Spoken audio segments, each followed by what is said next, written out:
Assalamualaikum warahmatullahi wabarakatuh. Perkenalkan nama saya Sandi dengan NIM 0007.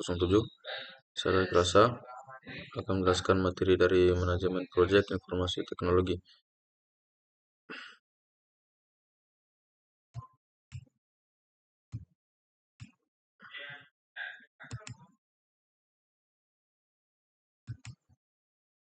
Langsung saja. Pada pengertian manajemen proyek, perangkat lunak merupakan bagian yang penting dalam membangun perangkat lunak.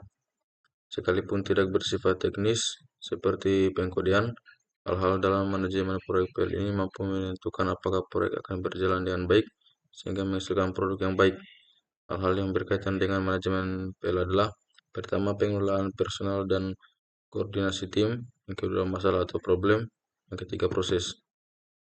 Selanjutnya terminologi manajemen proyek, aplikasi pengetahuan, keahlian alat bantu dan teknisi untuk mengelola aktivitas proyek dalam menghadapi kebutuhan dasar stakeholders, klien dan memprediksi berbagai hal yang berkaitan dengan proyek. Atau dengan kata lain, manajemen proyek adalah proses melingkupi, merencanakan, menyediakan staf,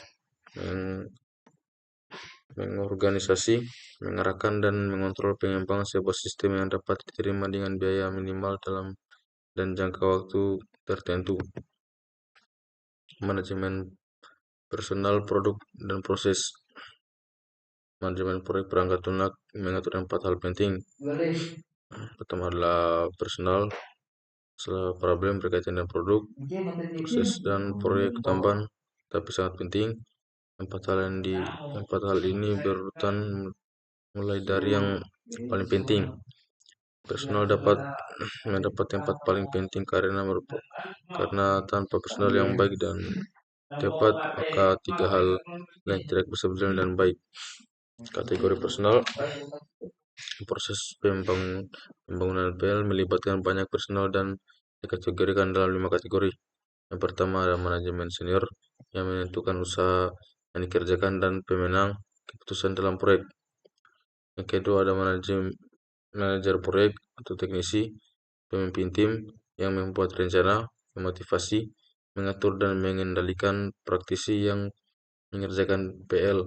Yang ketiga ada praktisi yang mengerjakan PL. Yang keempat ada klien yang menentukan kebutuhan PL dan pihak lain yang berkaitan dengan hasil produk. Yang kelima ada pengguna PL yang berinteraksi dengan pengguna PL yang dibangun. Pemimpin tim PL di sini adalah manajer proyek. Seorang pemimpin tim diharuskan mempunyai keterampilan memimpin yang cukup. Seseorang yang tidak menjadi pemimpin tim secara kebetulan, tapi sungguh-sungguh karena punya kemampuan secara personal oleh pemimpin tim. Kemampuan yang harus dimiliki pemimpin tim, pertama mampu memotivasi, kedua mampu berorganisasi, ketiga mampu mendorong keluarnya ide-ide baru, keempat mencari penyelesaian masalah atau problem solving, yang kelima mampu menjadi manajer, yang keenam mampu menghargai tim, yang ketujuh mampu mengenali tim. Masalah berkaitan dengan produk, masalah sesuatu yang menghambat tercapainya tujuan. Oleh karena itu kita harus mengamati masalah pada awal dimulainya sebuah proyek. Yang ketiga, ruang lingkup masalah, konteks bagaimana pilihan dibangun dapat memenuhi sebuah sistem, produk atau konteks bisnis yang besar, serta batasan apa yang ditentukan sebagai hasil dari konteks tersebut. Selanjutnya, tujuan informasi. Objek dapat pelanggan apa yang dihasilkan sebagai output dari perangkat lunak. Fungsi dan unsur kerja, fungsi apa yang dilakukan oleh PL untuk mentransformasi input data menjadi output, adakah ciri kerja khusus akan ditekankan. Project adalah urutan sementara aktivitas unik, kompleks, dan terkoneksi yang memiliki satu tujuan untuk sasaran yang harus dilengkapi dengan waktu yang spesifik sesuai dengan anggaran dan sesuai dengan spesifikasi. Manajemen proses adalah aktivitas mendokumentasi, mengelola dan secara terus-menerus memperbaiki proses pengembangan sistem. 3 hal yang harus diperhatikan dalam pengelola proyek. Yang pertama, keterbatasan lingkup proyek atau project constraint. sesuatu sesuatu yang secara potensial membatasi proses-proses dalam proyek yang meliputi 3 hal. Pertama ada time, yaitu waktu yang dibutuhkan dalam menyelesaikan proyek. Ada beberapa event yang memaksa dalam timeline proyek, yaitu opportunity, kesempatan, limitation, keterbatasan, competition, kompensasi. Yang kedua ada cost, sebuah biaya yang dibutuhkan dalam proyek. Semua sumber daya yang dibutuhkan untuk menyelesaikan proyek tergantung pada biaya. Pentingnya manajer proyek di sini adalah melakukan estimasi, setelah itu adalah memonitor semua limitasi ini supaya proyek aman. Yang ketiga ada quality. Semua hal yang dikerjakan dalam proyek harus menghasilkan sistem pada waktu dan dalam budget yang tentukan, namun tetap kualitas terbaik yang dapat dicapai. Yang kedua ada fase proyek atau project phase. Persiapan itu mengenali kebutuhan yang berhubungan dengan proyek untuk menangani masalah-masalah. Yang kedua ada perancangan, ketika mendefinisikan rencana yang akan digunakan untuk menyelesaikan tujuan akhir. Yang ketiga ada pelaksanaan, mengkoordinasi staf dan sumber daya penting lainnya seperti yang sudah ditetapkan dalam perencanaan. Yang keempat ada pengawasan, monitoring secara konstan terhadap overall progres dalam proyek dan menjaga integritas tujuannya. Selanjutnya ada sosialisasi, formalisasi penerimaan kesuksesan proyek dari stakeholders atau klien. Tiga, dokumentasi proyek. Setiap jenis dokumentasi atau rekaman tertulis yang dihasilkan selama siklus hidup suatu proyek. Dokumentasi project, dokumentasi yang berisi ringkasan visi dan tujuan proyek yang diungkapkan oleh klien atau pemangku kepentingan awal. Dokumentasi kebutuhan proyek, dokumen yang merinci persyaratan, spesifikasi, dan fitur yang diperlukan untuk proyek. Dokumentasi persetujuan, dokumen yang menunjukkan persetujuan resmi untuk memulai proyek dan mengalokasikan sumber daya. Dokumen lingkup proyek, dokumen yang mendefinisikan lingkup proyek, termasuk anggota tim, sponsor, dan elemen-elemen proyek yang harus diselesaikan.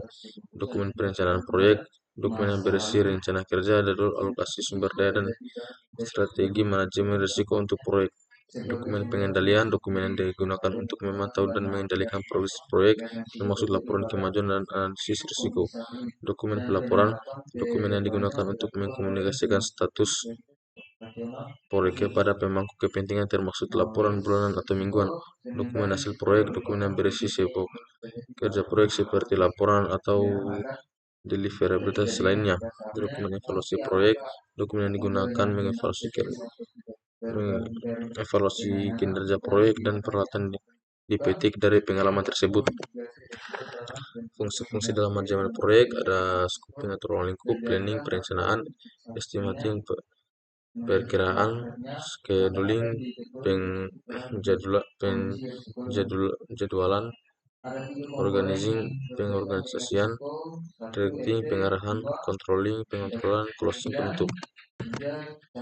Project dianggap sukses jika mencapai tujuan utama, tepat waktu on time, sesuai anggaran on budget, kualitas yang memadai, kepuasan pemangku kepentingan, manajemen risiko yang baik, pelaksanaan yang efisien, pemenuhan persyaratan, penerimaan dan implementasi yang lancar, evaluasi pasca proyek. Penyebab kegagalan suatu proyek yaitu tujuan yang tidak didefinisikan dan jelas, kurangnya rencana yang matang, manajemen risiko yang tidak efektif, kurangnya sumber daya mencakupi, komitmen yang kurang dari pemangku kepentingan, perubahan yang tidak terkendali, ketidakmampuan untuk mengatasi konflik, komunikasi yang buruk, ketidakmampuan untuk belajar dari kesalahan, tidak adanya pemantauan dan pengendalian yang cermat, perubahan lingkup eksternal. Kompetisi manajer proyek.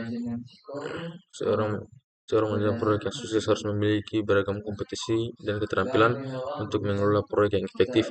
Berikut adalah beberapa kompetisi yang harus dimiliki oleh seorang manajer proyek, yaitu pemahaman dalam tentang manajemen proyek, kemampuan perencanaan yang kuat, kemampuan komunikasi yang efektif, kemampuan manajemen risiko, kemampuan manajemen sumber daya, kemampuan pemecahan masalah, kemampuan pengambilan keputusan, pemahaman teknologi dan industri, kemampuan manajemen waktu, kemampuan adaptabel, kemampuan leadership, pemahaman tentang bisnis, kemampuan evaluasi pasca proyek.